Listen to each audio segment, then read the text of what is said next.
Welcome back. This is Arise News. You're watching The Morning Show. I am Tundu Abiola. And I am Oji Akwe. Child sexual abuse and various forms of domestic violence in Nigeria have been on upswing in recent times. Before we go into the discussion of child abuse and domestic violence in the country, let's listen to this short video. The rape and murder of innocent schoolgirls and housemaids have continued to gain ascendancy in Nigeria. For every day that passes, there is a very realistic chance of seeing at least one or two gruesome accounts of such inhumanity of man against man jostling for attention with the rest of the day's headlines. Other forms of domestic violence are also on the rise. In recent times, one classic instance of this unfortunate occurrence easily jumps to the front of the queue: the raping to death of a 13-year-old housemaid, Elizabeth Ochanya, by a lecturer at the Benue State Polytechnic, Andre Ogbuja, and his son, Victor. And then comes the hair-raising story of Rachel Adetsav, a mother who stabbed her 3 children and husband to death before turning the murder weapon on herself. The Nigerian nation has at various times been gripped by the sheer force and repugnancy of such stories, but has always found a way to move on from them. Before long, something more repulsive, more sinister and mind-numbing happens somewhere else, and just like clockwork, the cycle of shock and condemnation is repeated. Life goes on. The capacity of Nigerians to withstand barbarity of this magnitude seems to be expanding by the day.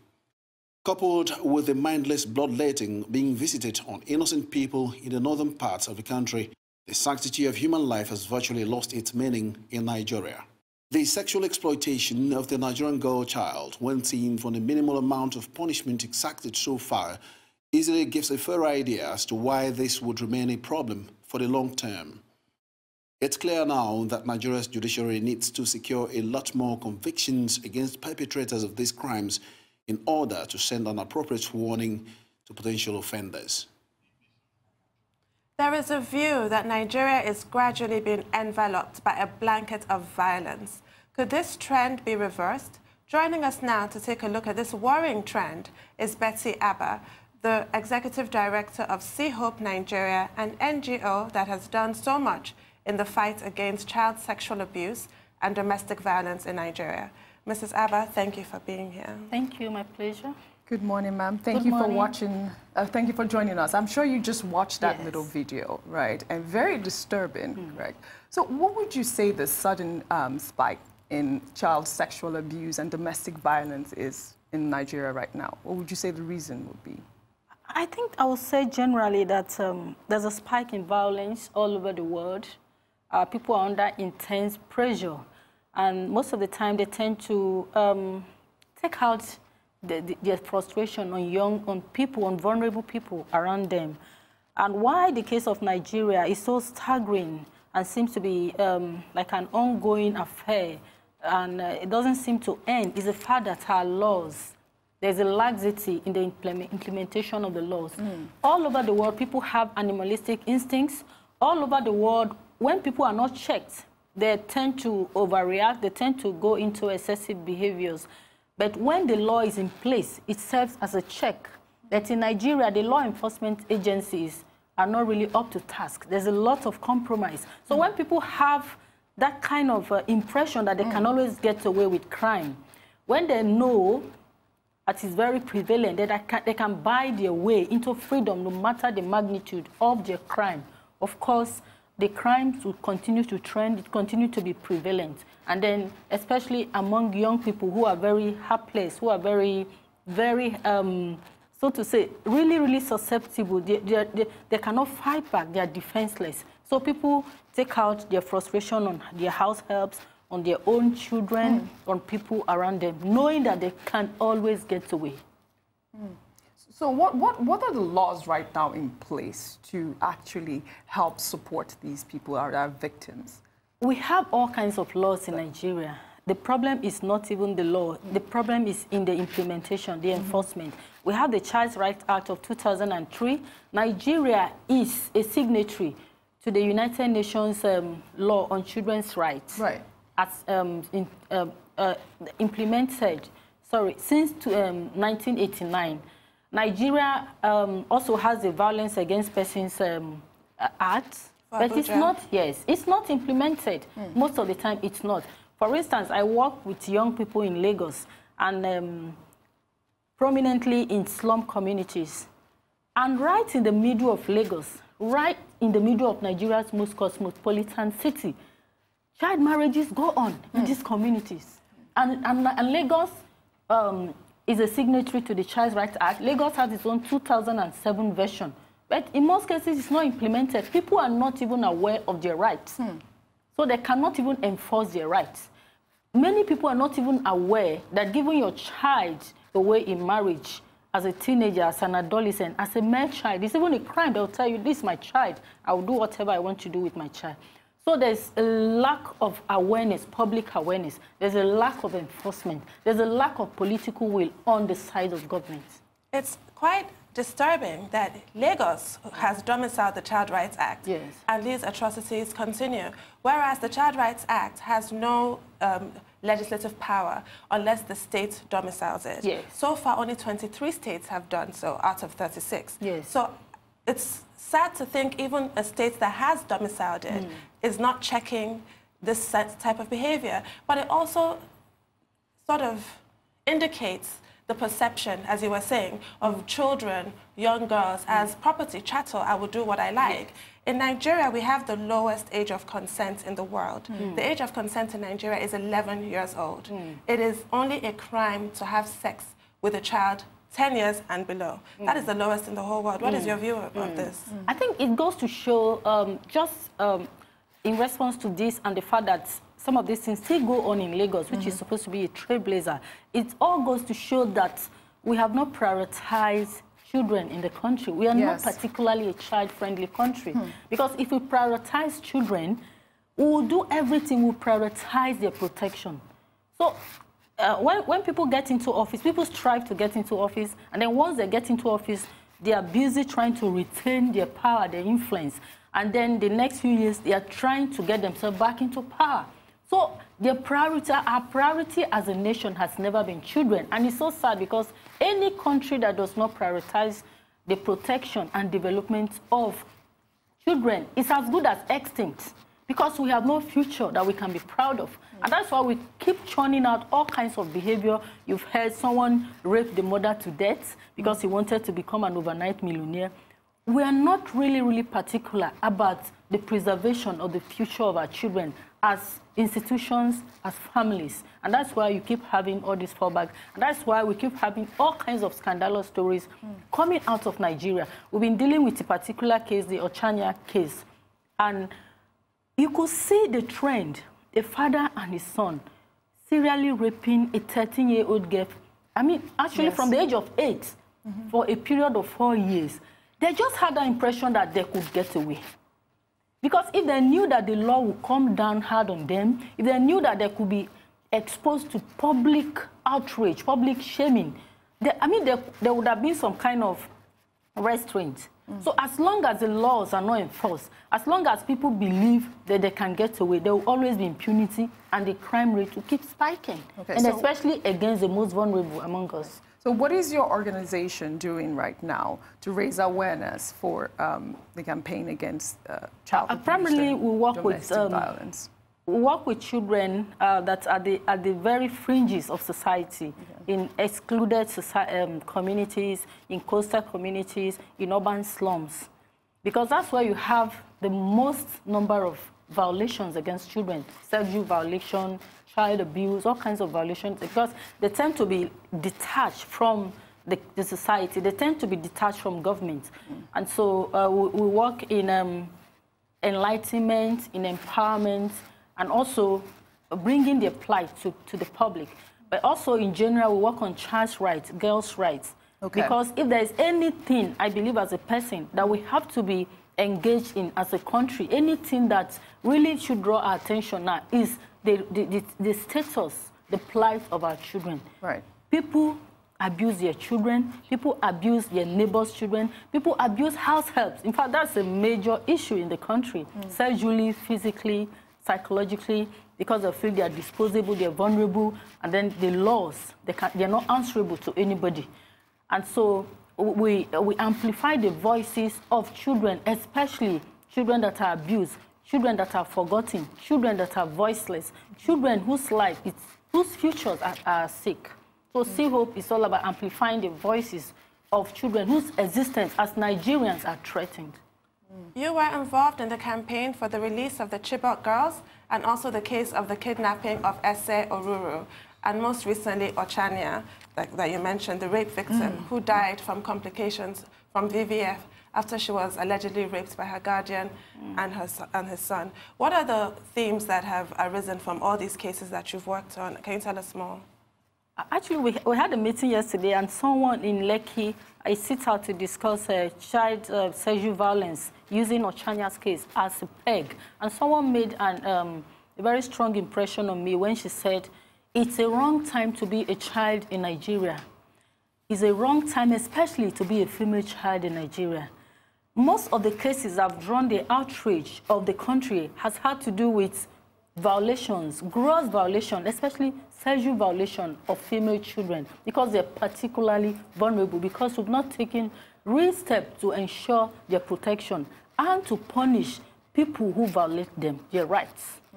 And so I've been involved with the Chibok girls. When it happened, of course, I'm a women and children's rights activist, and I'm particularly interested in children, and particularly girls.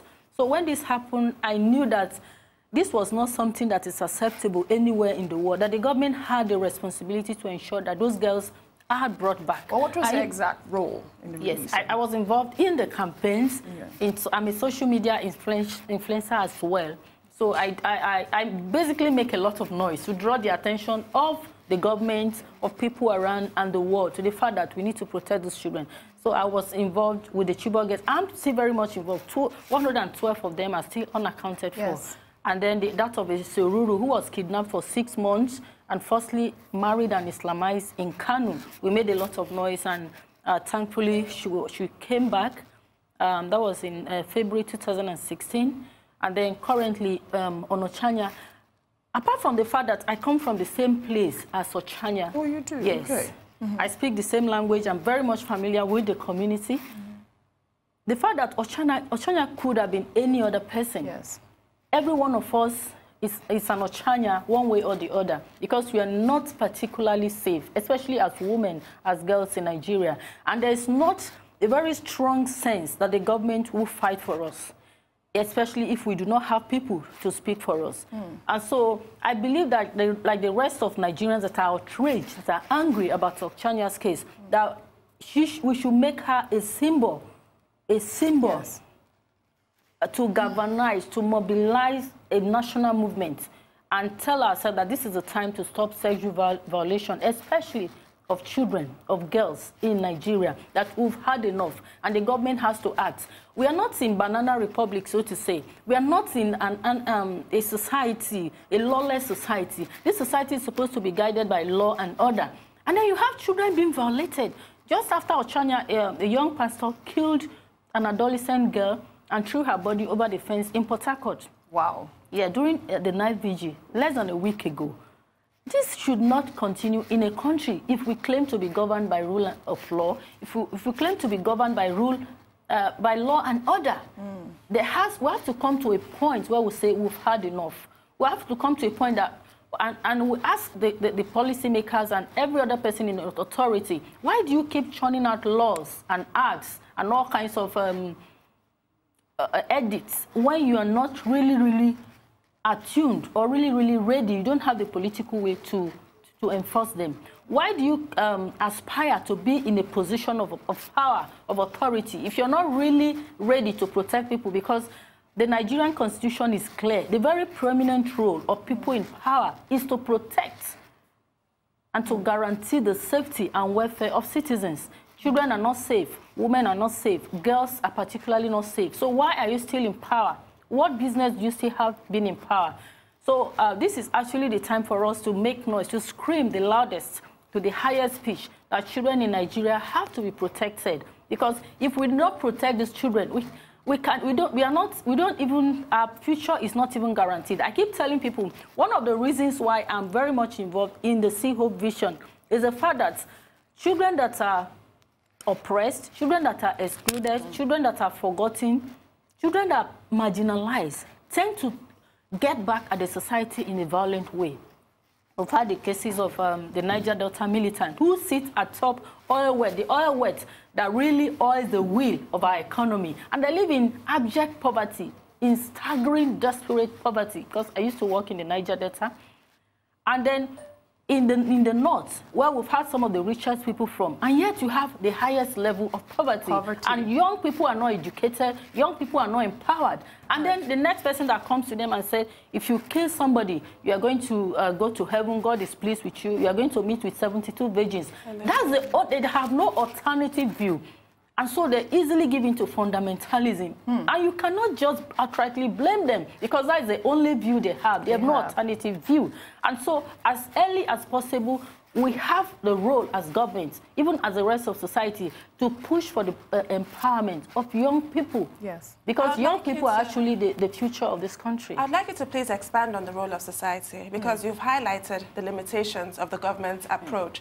Government and law enforcement are not carrying their weight. Even with Esau Ruru's case, which was 2 years ago, her captor has not been convicted. So now it's so slow. A lady murdered her husband. She was convicted of murdering her husband. She got 7 years for human life. What can we as individuals do? How can women protect women? How can men protect women? Because Ochania's case, there was a wife in that house. The wife of the alleged molester, the mother of the alleged co-molester lived in that house. She was complicit. What would you say to just the general members of the public? The last point you made, just last week we petitioned the Inspector General of Police and asked that that woman be called in for questioning. And that she be declared wanted. You brought in this girl when she was 5 years, and then from the age of 8 she was serially raped, and at the end of the day she got VVF, and that led to her death. You cannot claim that you were not aware. And even for the police to call her for questioning, to say, what do you know about this case? Because I've spoken with Ochanya's family members, I've spoken with the mother, I've spoken severally with the brother. And they said when Ochanya collapsed in school and she was taken to the Federal Medical Center in Makurdi, that was where she was diagnosed with VVF. And then the mother started questioning the auntie. How did this happen to my daughter? She apprehended her, and at that point, the auntie got angry and said, she's no longer coming to my house. That was when she was taken to the village in the course of 3-4 months, and her condition worsened. So she was in a position to actually prevent Ochanya from dying, as far as I'm concerned. Besides the fact that she shielded her husband, she shielded her son, she obviously knew what happened. She worsened Ochanya's case. Why has the police not declared her wanted? Why has she not been called in for questioning? Because I believe that she will have a lot of information that will help in the investigation, apart from the fact that she is culpable, in my own view. Wow. So besides advocacy... so you talk about the role of society. Yes. I believe that we cannot be complacent as a society. We have to hold our governments accountable, the people paid to make laws that will govern us, to ensure the enforcement of those laws. We have a role to be active, to monitor governance, to ensure we have good governance, and to ask for good governance, and to hold them generally accountable. And also, for us not to keep losing our outreach. The issue with Nigeria is that of lost outreach. Something happens this week, and then people just move on. They move on to their Owambe parties, they move on to their religious gatherings, they move on to their work, until the next one happens, and then we'll start screaming. Our outrages must be sustained as a society. Well, even in terms of the religious organizations, we have a role. The religious organizations have a role to play, because your role is to shape societal thinking, to shape societal behavior, and it has to be positive. But many people are laid back. Many of the religious organizations are preaching prosperity, where we need to check bad behavior in the society. So the religious organizations also have a role to wake up and address these issues. But even within that, there's the traditional society committed in the religious organizations. Yes. That was why when we had the issue of a leaked sex tape recently, I was on a show on Friday, and I said, I'm not trying to exonerate the lady who was involved in the sex tape with the pastor. But I believe that where the pastor knows that he is held up to a higher standard as a religious leader, as a young person who is supposed to be a role model, that he did not live up to expectation. As far as I'm concerned, he is not a good example. You have to be exemplary when you're a religious leader. When people look up to you, you occupy a position of influence. You occupy a position of respect.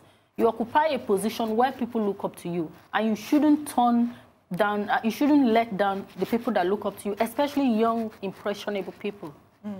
So besides advocacy, I mean, I see a lot of advocacy happening, you being involved with the Chibok girls, a lot of noise. I mean, I know that there have been some results from advocacy.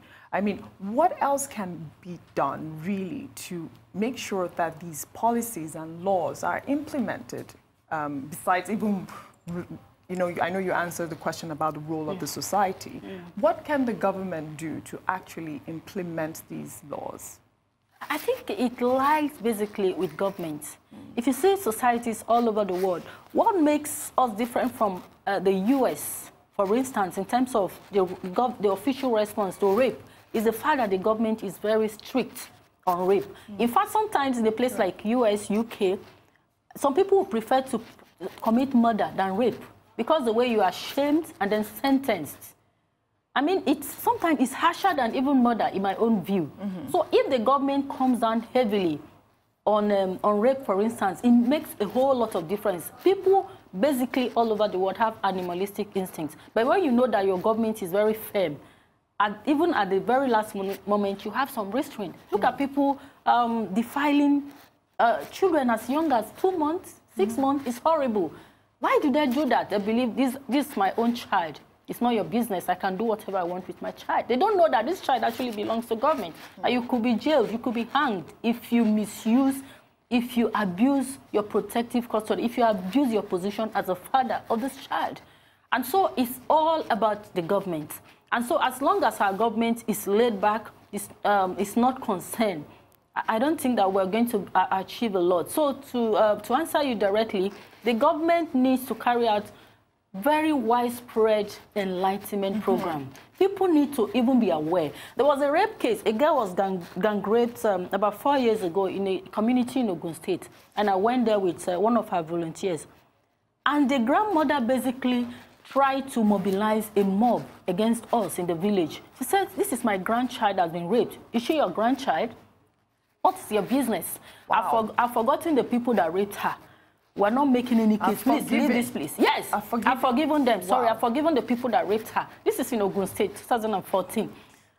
Just leave my village. And she tried actually to mobilize a mob to beat us up because we're fighting for her own grandchild. This is, and we've had all kinds. This year alone, we had about 4 rape cases.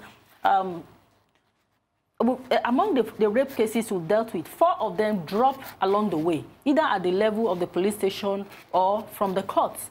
They are just not ready to go on. They don't feel that it's worth it. They don't feel that government is on their side, that they could get justice at the end of the day. They don't feel that they want to continue with the stigmatization. And so, and it all boils down to the fact that they're not well enlightened as to their rights as parents of those children, as even these children. Someone like Ochanya was raped continuously for 4 years. Yes. If she knew that the authorities would be on her side, if she knew that if she cries out, these people could be punished, she would have spoken up, but she didn't. And they kept threatening her, we'll stop your education. And this was a girl that was so much in love with education, with books. She left her village because the school wasn't functional. And all she wanted was to get a good education. And they held her ransom. They threatened her, we're going to stop your education, we'll send you back to the village, we're going to kill you. She could have confided in her teachers in school. She didn't do it. And so there are thousands or millions, even millions, tens of millions of children across the country who are currently going through rape, all kinds of sexual violation, but they have no idea whatsoever that the government could resort to help from government, or that even civil society could help them until most time when it's too late. So people need to be galvanized. People need to be sensitized that when this happens, please speak up. When this happens to your child, please speak up. Okay, so and government is an agency. Government is an institution that has that kind of resources. I'm not aware of any NGO in Nigeria that has the resources to do countrywide sensitization program. We just don't have the resources.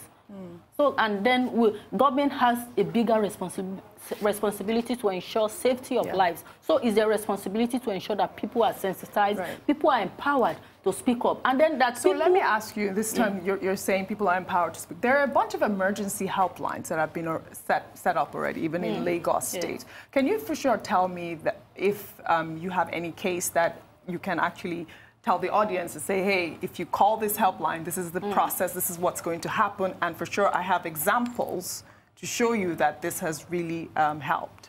I think, to be fair, the Department of Domestic and Sexual Violence Response Team has been very, very active in Lagos State. I've heard they have a number of helplines. I don't have them off heart that you could call and they will respond. They've done a very good job. I work somehow with them, and we referred several cases. So Lagos is ahead in terms of that, in terms of response to sexual violence, domestic violence. And a number of people have actually been prosecuted and sent to jail as a result of their involvement in crimes like that.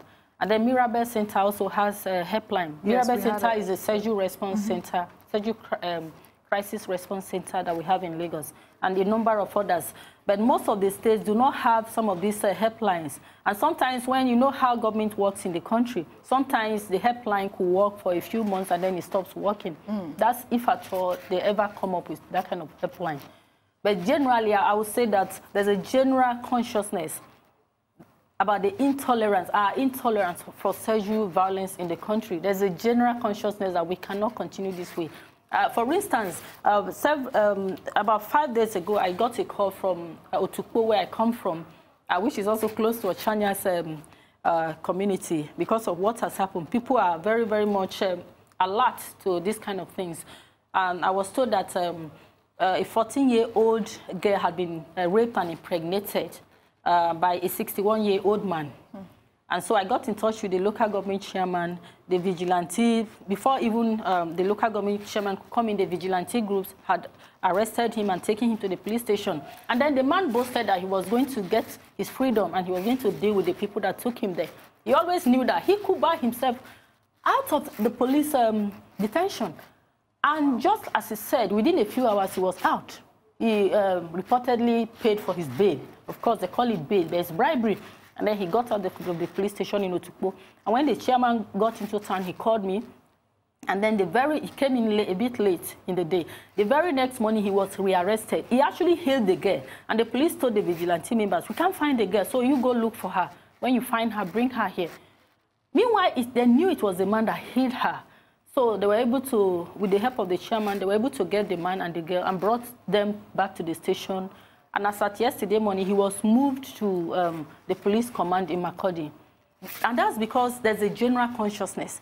And then just before he was moved to Makurdi, the chairman called me and said there was another case of a 14-year-old girl, the same 14-year-old who was brought in from Edo State by a man. People already knew that this is not tolerable. People already know that this is not acceptable. People know that this is a crime.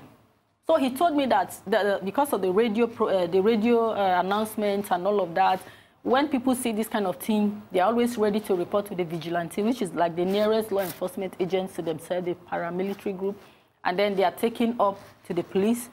And because he's committed as a chairman, it's easier for people to quickly jump up and report and then bring them to the police. The way you have a feeling that people just don't care, they're only interested in the next election.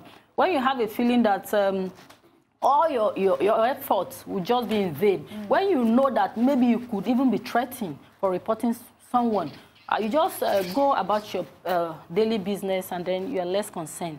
So the more people are galvanized, the more we mobilize people, the more we create the awareness that this thing is not accepted. I think we'll have a better society ultimately, and we'll have a society that we will be proud of. We'll have a society that the rest of the world will actually respect. But as it is right now, we don't have that kind of respect. We don't command that kind of respect. People don't see us as a law-abiding country. People don't see us as a country where children are safe. People don't see us as a country that works by the law, where people in government actually are concerned about the protection of their populace. Can we discuss your advocacy against domestic violence, spousal abuse, your work in that area? Yes. Actually, I have a story, and it's quite interesting. I've been involved with that. I work mostly with children, so when I have issues of spousal abuse, domestic violence, I tend to just link them up with other NGOs. I do referrals. And sometimes I try to come in between also to try the much I can. And so there was this particular case that happened, I think about 3 years ago. Early in the morning, I was in my house, and then they dragged in this woman into the room. I was actually still lying on the couch. And she was almost half naked because the husband had beaten her up and stripped her naked and thrown her out of the house. And so it was a neighbor that actually gave her the shirt she was wearing.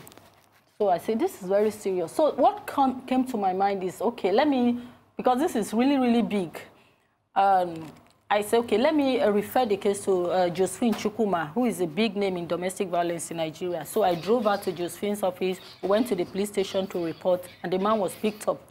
And then he was all tears. He wrote an undertaking. He wasn't going to beat her. And then she went over to her brother's house. Unknown to me, about a week later, the couple made up over a bottle of Star and Nkwobi. Yeah. And then the man, she gave the man my house address, and he came to my house to threaten me. Yes. Why did you report me to the police? Why didn't you come to settle the matter between us? Why didn't you talk to me? And so I had to go back to the police to make a report about threat to life. And then he was arrested. And then he was all tears again and all of that. I actually had to leave the area. So there's a lot of domestic violence going on, but most of the women involved, most times, are not empowered. So they keep going back to their abuser. So it's actually difficult. So one of the ways we can actually end domestic violence in Nigeria is to stress on the empowerment of women. Because in natural sense, they are the weaker sex in most of the marital arrangements we have here. And so they keep saying that even if they know they were going to die, because they have nowhere to go, where do they take their children to? They can't live without the children. And then at the end of the day, they are killed. As the last time I saw the girl, the lady, she was heavily pregnant for the same man that was beating her. I used to beat her even when she was pregnant and all of that. So a lot of domestic abuse, because people know that, I mean, they're not just scared of the law. They're not conscious. I mean, they just don't bother. They believe they can beat up their wives and go scot-free. And this is not acceptable in most parts of the world. But they know that, is it not to bribe the police? We always get out.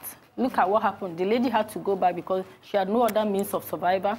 She had a 10-month-old son to cater for. So what are you doing to empower these women that come to you or that talk about to end domestic violence? We sensitize them, and in a few cases, we have to empower them economically to be independent. I think I kind of feel like that's #1 key, because usually most women that are not empowered financially tend to go back to their They tend to go back. So I believe. So how do you empower them financially? What do you do? Giving them skills. We've given some people skills, and then small grants. We've done that a number of times, because that's very important. I keep stressing that NGOs, beyond talking and talking and talking, people need financial empowerment, people need resources, people need material empowerment, and also funders have to have a review of the programs.